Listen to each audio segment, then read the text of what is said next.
Honra que temos aqui, ó que categoria, pode anunciar nosso convidado espetacular. Vamos lá, nosso parceiro de toda semana, comentarista da casa, escritor que está trazendo o seu livro novo, não em mãos, mas a gente vai mostrar aí, vamos ilustrar as imagens, A Construção da Maldade, ele, Roberto Mota. Aê! Salve de palmas, categoria. Obrigado, pessoal. Mota, prazer imenso.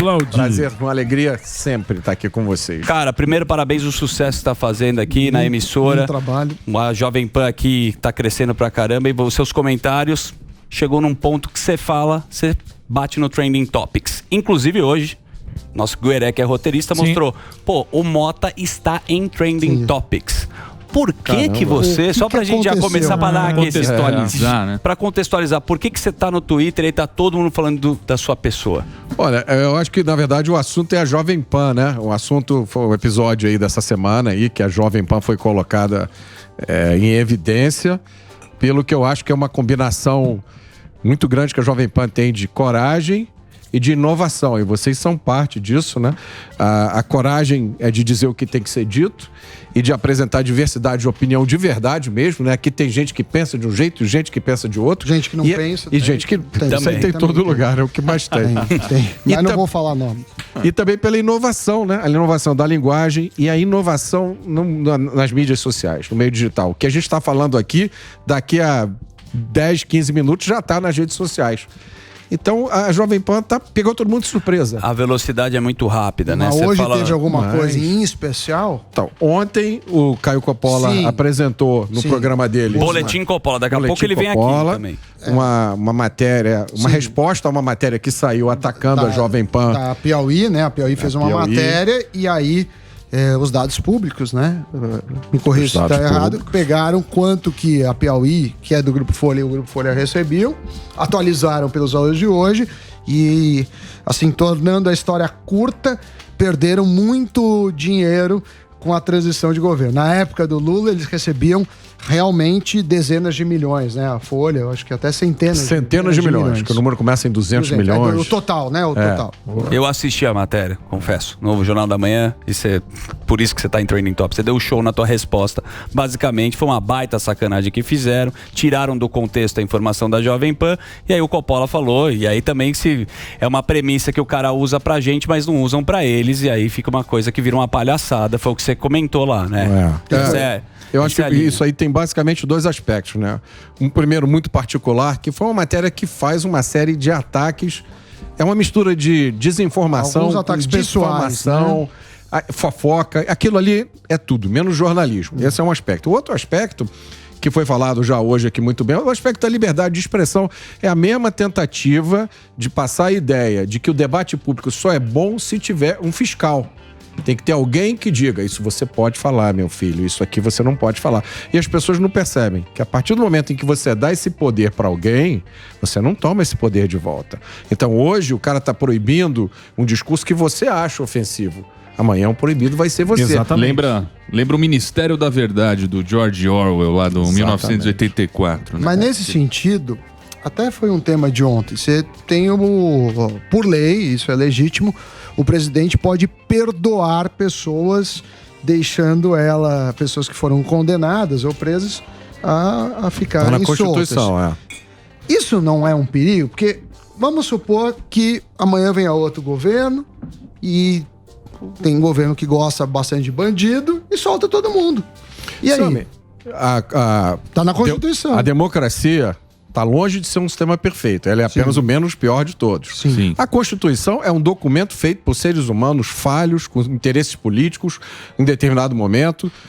Os Estados Unidos também tem isso. Lá tem perdão presidencial. O Nixon, ele quase sofreu impeachment, renunciou, estava acusado de uma série de crimes graves. Quando o Ford, que o sucedeu, entrou, perdoou ele. E é ilimitado, pode perdoar quantas pessoas quiser. É da regra do jogo. Então, se você olhar para a democracia, tem uma série de falhas que você encontra. Agora, tem falhas muito mais graves. Não sei se vocês viram a notícia dessa semana.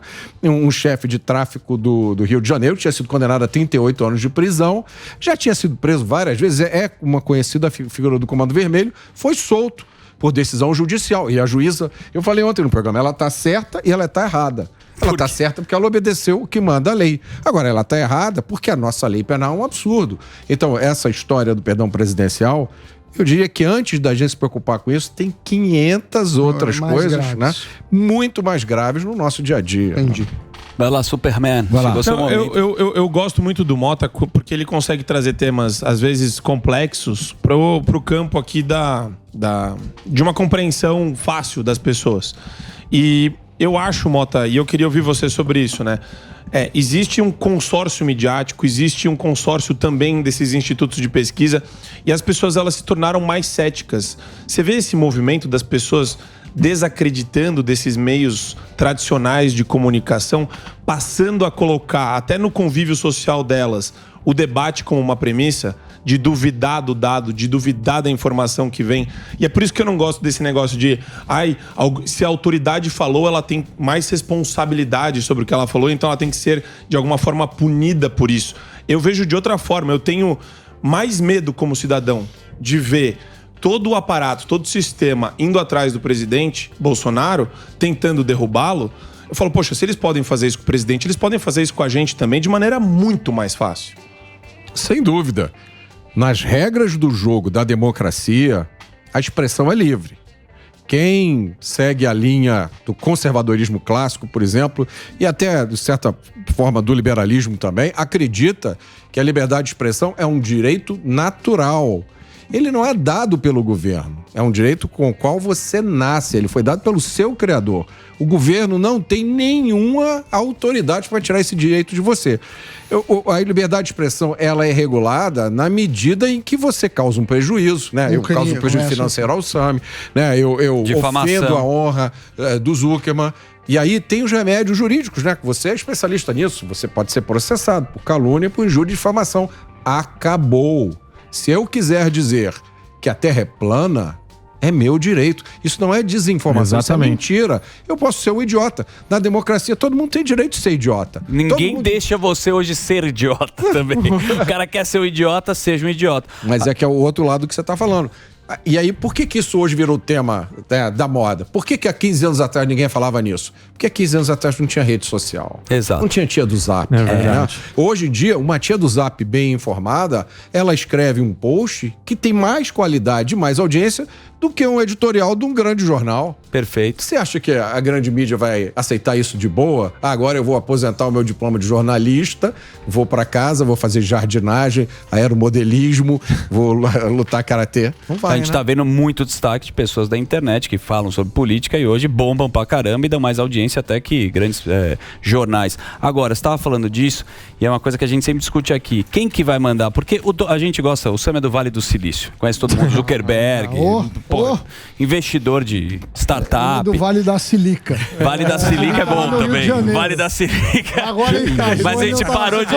Já fui muito no Vale da Silica. Já frequentou nos Vale da Silica, sim. O que eu digo é que a turma de Los Angeles, San Francisco, Mountain View, que você conhece muito lá do Google, eles são os donos da plataforma. Sim, eles que mandam na bagaça. A gente colocou um agree, a gente concordou de entrar, né? Sim. Uma hora você produz o conteúdo, ninguém te paga nada, ele te dá a plataforma, só que ele também pode censurar, porque é dele. E essa é a discussão de quem que vai mandar nisso. É o dono da plataforma, é o juiz, é o político, é o cara que produz. Não é difícil achar? Olha só, Zuckerman, eu, na minha outra vida, eu tenho 3 vidas, né? Primeira vida da iniciativa privada, depois política e agora essa vida maravilhosa, muito melhor, muito mais agradável aqui. Que também é privada, né? Que também é privada. Mas eu convivi com essa turma toda, eu vi nascer o Google, eu já visitei o campo dos Google, não sei se vocês já foram aqui alguma vez. Fomos uma mata, Mountain View. É Disneylândia de adulto. É sensacional. É inacreditável o negócio lá, né? É uma cidade para o Google. Assim, eu tem vários prédios, aí eu andei num prédio, tinha um cara tocando um piano de cauda, entrei no outro, tinha gente tendo aula de hidroginástica, tem 7 cozinhas diferentes, cada uma quadra de vôlei, cadeira de massagem, cerveja artesanal, tudo que você quer. Agora, quando a gente viu aquilo nascer, a expectativa era completamente oposta do que está acontecendo hoje. Aquilo pra gente era liberação, era informação sem nenhum tipo de mediação. Não existia isso. Vocês não lembram do saudoso Orkut? Vocês não têm... Lógico, eu já escrevi de depoimento aqui no Orkut, amigos. Não aceita. Scraps. A gente é do grupo não aceita. Arma, mas não trava. Tinha o ICQ também. O próprio Facebook, quando começou, você escrevia o que você queria. Exatamente. E a audiência era muito maior. Você postava qualquer coisa, tinha entregava 20 mil likes. entregava para todos os seus seguidores. Hoje, você pode ter milhões de seguidores, o algoritmo não entrega necessariamente, às vezes nem para 10%. Boa. Mas deixa ele complementar. Você conheceu essa turma, então você achou que ia ser uma coisa que teria uma liberdade. E aí, em determinado momento, aconteceu essa virada. Eles passaram a comprar essa pauta de controle do discurso, né? Da fake news. Fake news, eu acho que é coisa de uns 5 anos pra cá, né? Que esse conceito começou a ser utilizado. É um conceito que não tem nenhuma lógica. As pessoas são acusadas de crime de fake news. É um crime que não existe no ordenamento jurídico brasileiro e nenhuma democracia. Exatamente. Você pode falar o que você quiser. E me assusta a quantidade de pessoas hoje que não entendem isso, que aplaudem isso. Porque tem um viés autoritário, né? O que incomoda, acho que os liberais, e eu acho que o Roberto vai concordar nesse ponto, existem 2 expressões-chave para você interditar o debate. Discurso de ódio e fake news. E elas estão sendo utilizadas pelos, aspas, defensores da democracia. Só que quando elas são utilizadas para interditar o debate, a ironia é exatamente essa. De democrático não tem nada, é completamente autoritário. Autoritário total. Porque não é o discurso de ódio, ele está sendo ampliado de tal forma que tudo virou ofensivo.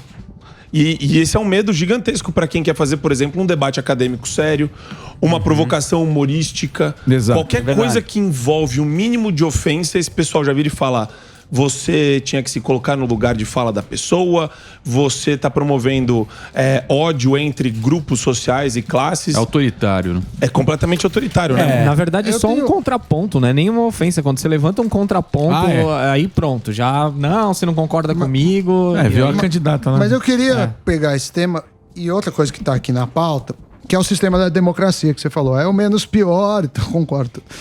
Mas você tem a questão do voto distrital e o sistema que a gente tem aqui no Brasil é um sistema meio complicado, no meu entendimento, porque você vai lá, por exemplo, você tem um deputado que tem um monte de votos e as pessoas queriam ele, porque as pessoas votam muito mais nas pessoas do que nos partidos, até porque os partidos aqui, eles surfam ondas e vira e mexe, e aí você está elegendo indiretamente um monte de gente que às vezes tem um pensamento oposto, inclusive ao cara do partido que você votou.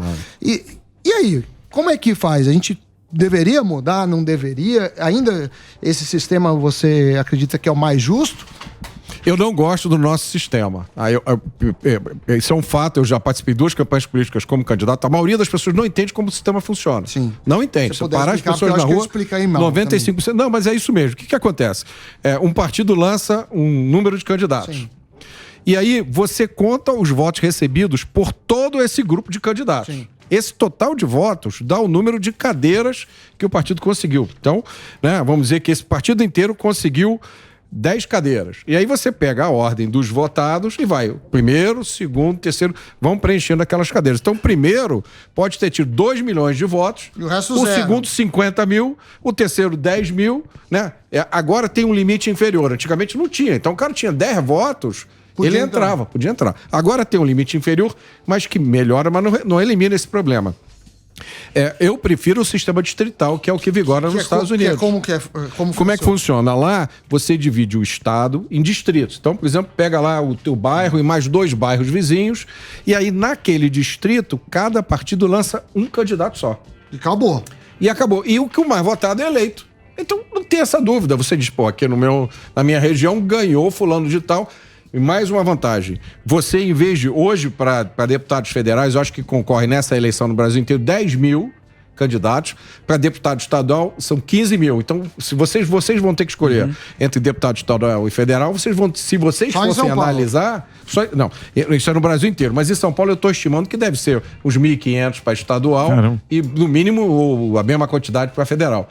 Então, as pessoas dizem, brasileiro não sabe votar, brasileiro tem que examinar o currículo dos candidatos. Cara, você tem tempo para pegar 800... Você tá brincando? Essa é uma coisa que eu nunca entendi. Vote com consciência, né, todo mundo falava na TV. Todo mundo fala assim, olha, essas eleições, vamos votar com consciência, tem que saber escolher. Fala, meu Deus do céu, mas a gente escolhe achando que aquele é o melhor. Não, é que nem você falou, não tem um tempo de analisar o currículo de todo mundo. Ler todo mundo. Isso é hipocrisia. E aí, exato. Por isso, quando eu me candidatar, vão me chamar consciência. Sabe, você já tá eleito. Sami tá impossível. Agora, deixa eu falar, você estava complementando aqui, contando sua trajetória, parece que o lado empresarial, você agora comentarista aqui da Jovem Pan, mas você também foi da política, né? Você trabalhou secretário da área de segurança, não foi isso? Isso, eu fui por um curto espaço de tempo secretário de Segurança do Rio de Janeiro. Eu fiz a transição da Segurança do Rio, que na época estava com o Gabinete de Intervenção Federal, liderado pelo general Braga Neto. Na época, o secretário de Segurança era o general Richard Nunes, que eu fui candidato a deputado federal em 2018, não fui eleito, mas tive uma votação boa. E como eu já tinha interesse na pauta de segurança pública, eu fui chamado para essa tarefa, né? Que eu achava que estava muito acima da minha capacidade, mas para mim foi uma honra. E aí eu fiz essa transição em 2 meses, depois fiquei 17 dias como secretário de segurança até que a secretaria fosse extinta. Esses 17 dias para mim foram um MBA em segurança pública, porque né, eu vi coisas da realidade do dia a dia que, modéstia à parte, você pode me botar para debater segurança pública com qualquer pessoa hoje, porque qual é a diferença? Eu trago o ponto de vista do cidadão. Legal. Eu sou o cara que para o carro no sinal, todo mundo faz isso, né? E fica esperando aquela batidinha do cano da arma no vidro, né? Eu descobri que aqui em São Paulo os caras têm uma técnica para ver se o carro é blindado, né? Eles batem com o cano e dependendo do eco do vidro... Olha que loucura que a gente tá, né? Muito louco. Cara, eu despertei para isso, por causa disso. Eu me dei conta que a gente organiza a nossa vida em função do crime. É verdade. Cara, isso não existe em lugar nenhum. Eu morei 5 anos nos Estados Unidos, cara. As pessoas não têm o crime na cabeça. E desculpa, especificamente no Rio de Janeiro, é um negócio que é uma tragédia. Tem uma explicação assim. A diferença do Rio de Janeiro para São Paulo é que em São Paulo tudo é mais organizado. Então, como é mais organizado, aqui os caras, eles dão a sensação de segurança que é conveniente para eles e atacam quando é. Vamos lembrar o que aconteceu em Araçatuba. Sim. Meu amigo, aquilo ali tinha que ter parado nem o Congresso. Filme que você vê. Eles sequestram a cidade. Pô, aquilo ali tinha que ser decretado estado, parar o Brasil. É verdade. Porque o que fizeram mandar lá... um exército. Pô, aquilo aí, o que fizeram lá, vai acontecer de novo em outras cidades. E um dia chega aqui nessa água, um dia vai bater no fiofó de todo mundo. Exato. É muita loucura. Fala aí, Guerezinho, você tá participando? Não, eu só ia fazer um comentário que o Brasil, assim, dos poucos países que você compra janela já pensando na grade que você vai comprar também, né? Então é bem complicado. Falando nessa questão do carro e tal, eu não lembro onde eu vi isso, mas assim, os caras, os ladrões, assim, esses de trânsito e tal, eles sabem até, tipo, olhando de longe o carro que tá mais baixo, fala assim, aquele ali provavelmente pelo peso é um carro blindado e tal. Então, mano, os caras estudaram muito pra fazer isso. Você quando conversa com um policial de rua, as histórias que ele te conta sobre as técnicas, o policial com o olhar, o seu jeito de passar, ele já sabe. Sim. Qual é a sua intenção. E a nossa justiça ativista já tem dado várias decisões judiciais dizendo que os policiais não podem parar na rua ninguém por mera suspeita de atividade criminosa. Quer dizer, você tira do policial a maior arma que discrição. Tem. Que é a capacidade discricionária, intuitiva, a discrição dele para decidir, né? Exatamente. E nessa linha, você acha que as pessoas enxergam isso quando, nesse debate público eleitoral, a pauta da esquerda é uma pauta de muito mais preocupar com ressocialização de bandido, abrir as prisões, abrir os presídios, do que punir a criminalidade efetivamente? Você acha que isso isso permeou para o debate público? 100%. Pela primeira vez, a gente tem no Brasil a oportunidade de ter uma voz dissonante, porque todo brasileiro ele vive um conflito. Você vê a realidade nas suas ruas, de um crime brutal, violento, né? Todo mundo praticamente já foi assaltado, conhece uma história de um crime bárbaro, né? Aqui, em São Paulo tem a história da Liana Friedebay, do Felipe Terrível, Café, sim. Conheço do dessa Champinha. história. Cara, é um troço assim, bizarro. sabe? Lá no Rio Grande do Sul tem a história do Marcos Oderich, que é filho de um amigo meu, Luiz Fernando. Ele foi morto com um tiro na cabeça no dia que foi pegar o terno pra cerimônia de formatura da faculdade. Cara, é uma tragédia atrás da outra. Então, o brasileiro vê isso. E aí, quando liga a TV, vem esse papinho de ressocialização, que é importante deixar o preso ir para casa nos feriados, porque isso promove... Cara, isso é uma falácia do início ao fim, não encontra sustentação em nenhuma evidência. E aí tem o meu livro, né, que eu escrevi um livro chamado A Construção da Maldade. Vou mostrar aí, né? Cheio de dados e referências. Então, eu desmonto o argumento pela lógica e mostro as evidências também. Tudo isso é falso. Ressocialização é uma falácia. Tá? Por que é ressocialização para a esquerda? Você pega um bandido que tem 30 anos de carreira, que já ganhou fortuna, aí você dá um curso para ele de contabilidade. Não precisa punir. Você só dá um curso de contabilidade e joga ele de volta na rua e ele está ressocializado. Isso não existe. O que existe é reabilitação, regeneração. O que é isso? O cara se arrepende do que fez, não quero mais ser criminoso. Realmente, eu preciso pagar para a sociedade a minha dívida. Então ele cumpre uma pena que é severa, não é brincadeirinha não. Depois ele mesmo toma a decisão. A partir de agora, eu vou levar uma vida decente. O Estado não entra nisso. Não é nenhum deputado do PSOL que vai convencer um sujeito que era vagabundo a se tornar honesto. Existem várias histórias, eu conto no livro 2, de um morador de rua que salvou o filho de um amigo meu de um assalto, um pedaço de pau, enfrentando 2 assaltantes armados com faca, né? E de um outro garoto que estava no caminho do crime e a família tirou ele. Posso falar? Eu vou te falar, a construção da maldade. Aí coloca de novo o livro do Roberto Mota. Como ocorreu a destruição da segurança pública brasileira. Perfeitamente. Ó, o Instagram é @RobertoMotaOficial. O Mota tem 2 T's. No Twitter ele tá no @RMota, também com 2 T's e 2 no final. E ele é um craque aqui que comenta muito bem aqui na Jovem Pan e todo mundo gosta muito do seu trabalho, cara. Então obrigado pela sua presença. Venha quando você quiser aqui. E é bom falar com você, que a gente se sente mais seguro. Muito obrigado. Né? A gente vai fazer um rolê assim aleatório, vamos chamar o Mota que não vai dar BO. Me chama que eu vou. Obrigado aí pela sua presença maravilhosa aí. Valeu. Roberto Mota. Sensacional. Esta fera, né?